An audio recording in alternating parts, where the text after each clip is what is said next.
La homilía del tercer domingo después de Epifanía. La epístola está tomada del apóstol San Pablo a los romanos. Hermanos, no queráis teneros a vosotros mismos por sabios o prudentes. A nadie volváis mal por mal, procurando obrar bien no solo delante de Dios, sino también delante de todos los hombres. Vivid en paz, si puede ser, y cuanto esté de vuestra parte, con todos los hombres. No os venguéis, queridos míos, sino dad lugar a que se pase la cólera, pues está escrito: a mí me toca la venganza. Yo haré justicia, dice el Señor.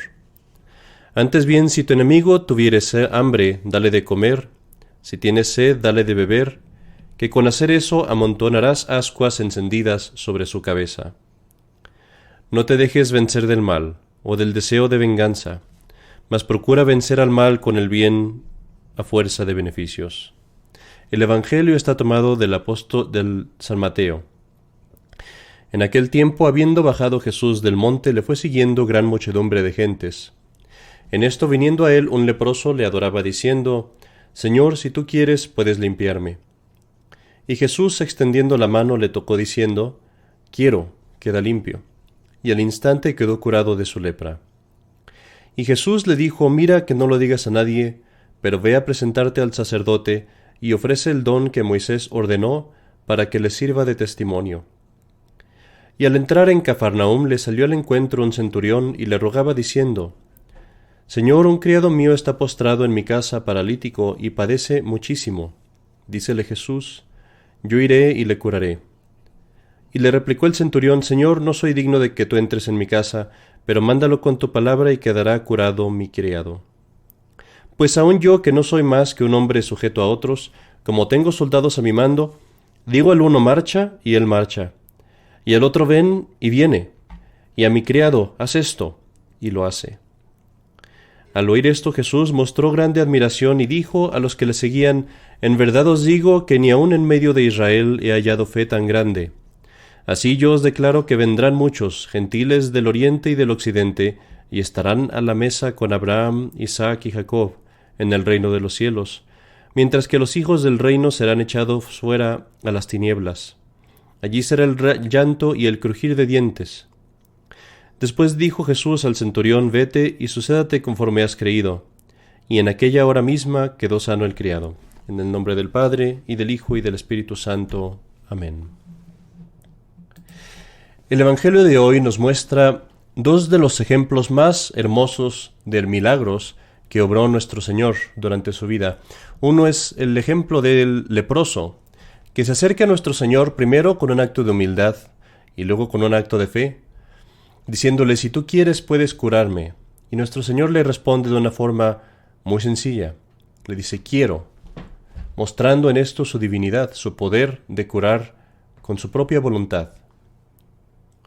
Por otro lado, tenemos otro acto de humildad y de fe en el acto del centurión. Este centurión que venía a rogar no por él, sino por su siervo, y que al rogar por su siervo en ese acto de fe mereció que sus palabras fueran no solamente un ejemplo para todos los judíos de aquel tiempo, sino incluso para todos los fieles, todos los católicos de todas las generaciones por venir, porque son sus palabras las que la Iglesia puso para prepararnos a recibir la Santa Comunión, y que decimos en la Santa Misa: Domine non sum dignus. Señor, yo no soy digno de que entres en mi casa, mas mándalo con tu palabra y mi alma será sana. Hay algo en común en estos dos milagros, y es que ambos presentan dos virtudes: primero la humildad y luego la fe. No vamos a hablar mucho de la humildad hoy, pero vemos que la humildad es una disposición para la fe. Tenemos que creer, primero, que no somos capaces de conocer toda la verdad por nuestras propias fuerzas, que estamos mal, que tenemos malas inclinaciones. Tenemos que creer que tenemos necesidad de la revelación de Dios. Y por eso la humildad es una disposición necesaria para poder tener el don de la fe. Y de eso es de lo que quiero hablar el día de hoy, del don de la fe, de la virtud teologal de la fe. Sabemos que hay tres virtudes teologales: la fe, la esperanza y la caridad.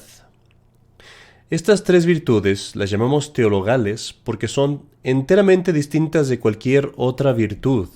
Recordemos que virtud es un hábito que tengo, un buen hábito que tengo de hacer cosas buenas. Si tengo un hábito de algo malo, se llama vicio. Si tengo un hábito de cosas buenas, se llama virtud. Y hay virtudes naturales que todos podemos adquirir, incluso los paganos. Por ejemplo, el dar limosna, el ser humilde hasta cierto punto, el ser casto, puro, también hasta cierto punto. Estas son virtudes que el hombre puede adquirir naturalmente. Nunca sin la ayuda de Dios, pero sí las puede adquirir naturalmente. Sin embargo, las tres virtudes teologales, las llamamos teologales, que viene de teos, Dios, porque estas tres virtudes solamente Dios nos las puede dar. Y estas virtudes nos conectan directamente con Dios cuando las practicamos. Digo por una parte que nos son dadas por Dios, porque para nosotros no nos es posible adquirirlas. Yo no puedo adquirir la virtud de la fe, de la esperanza o de la caridad. Dios es quien me las tiene que dar. Yo las puedo practicar, las puedo acrecentar una vez que las tengo, pero no las puedo adquirir. Y así, por ejemplo, es en el bautismo, donde recibimos de Dios las virtudes de la fe, esperanza y caridad. También digo que las virtudes se llaman teologales porque nos conectan con Dios. Y esto es así que la fe, por ejemplo, nos conecta con Dios, porque con la fe conocemos a Dios en cuanto nos es posible en esta vida. Con la esperanza deseo a Dios como mi último bien y como mi salvación, como alguien bueno. Y por la caridad me uno a Dios, porque la caridad es el mismo amor de Dios, es Dios mismo. Entonces, si yo tengo esa virtud, tengo realmente a Dios en mi alma.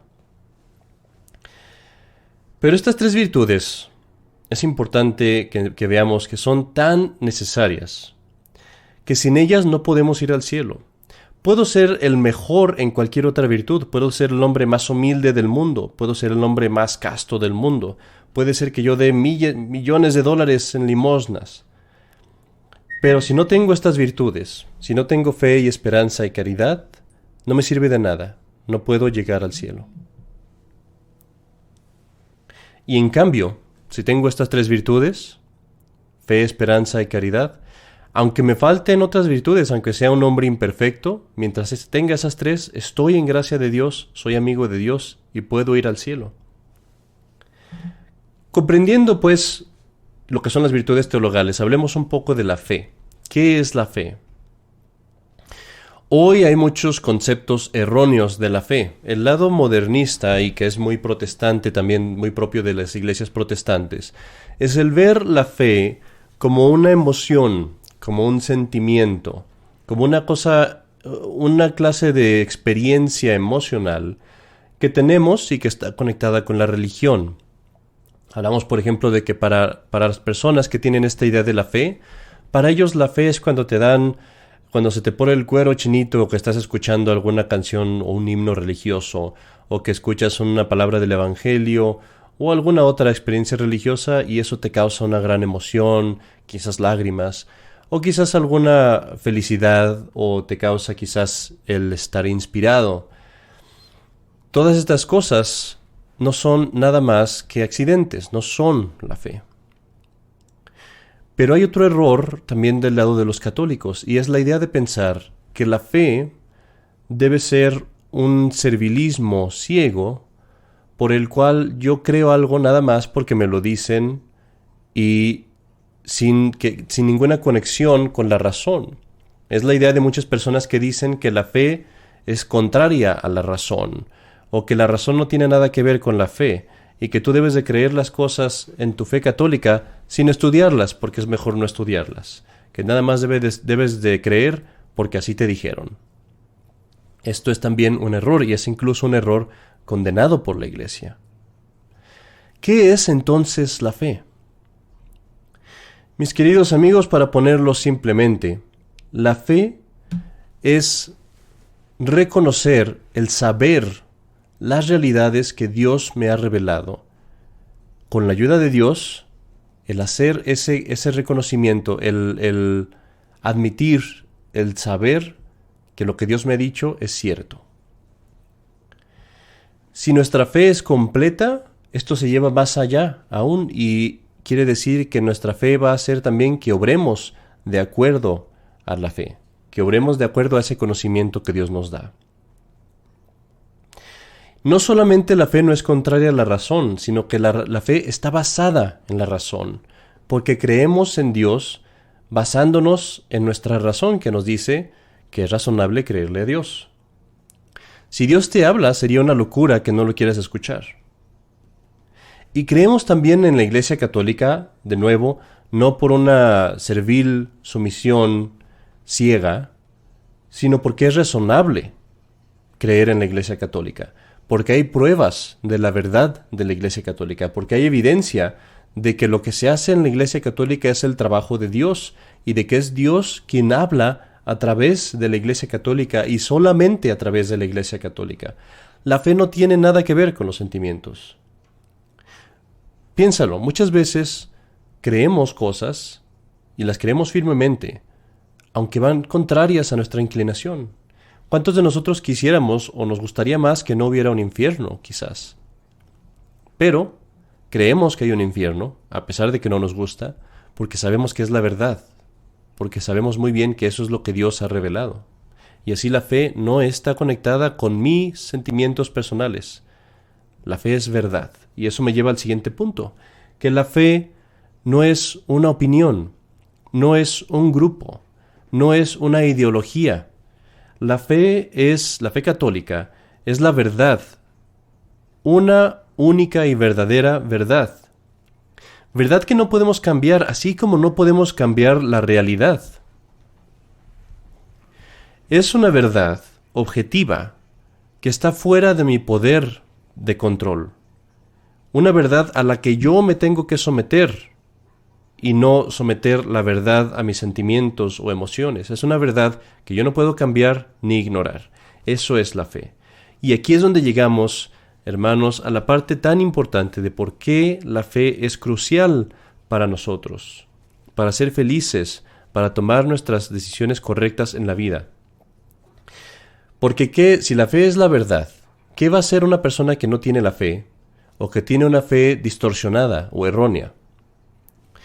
Imagínate por un momento que tú eres el piloto de un avión y que el fulano que se encarga del mantenimiento se le ocurre poner una calcomanía enfrente del avión en las ventanas. Así que en lugar de ver lo que a través de las ventanas, lo único que tú ves es la calcomanía, que está muy bonita.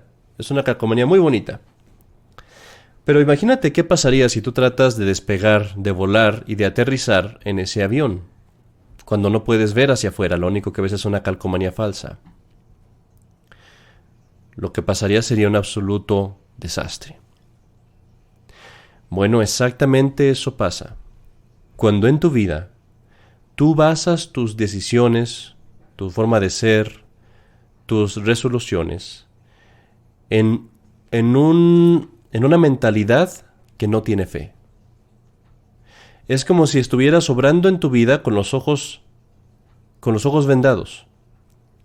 No puedes ver y el único resultado que puedes tener va a ser un caos moral, confusión, errores, un desastre. Si tú quieres saber por qué está el mundo tan mal ahorita y tan distorsionado, es porque el mundo, la mayoría de las personas en el mundo no están basándose en la realidad y sobre todo no se están basando en la realidad de la fe que Dios nos ha revelado. Nosotros como católicos decidimos ser razonables y creer en Dios y creemos en la iglesia que Dios estableció porque puede ser probado por la evidencia que esta iglesia es la que Dios fundó. Nosotros como católicos tenemos estas enseñanzas y guardamos estas enseñanzas y las conservamos como verdaderas.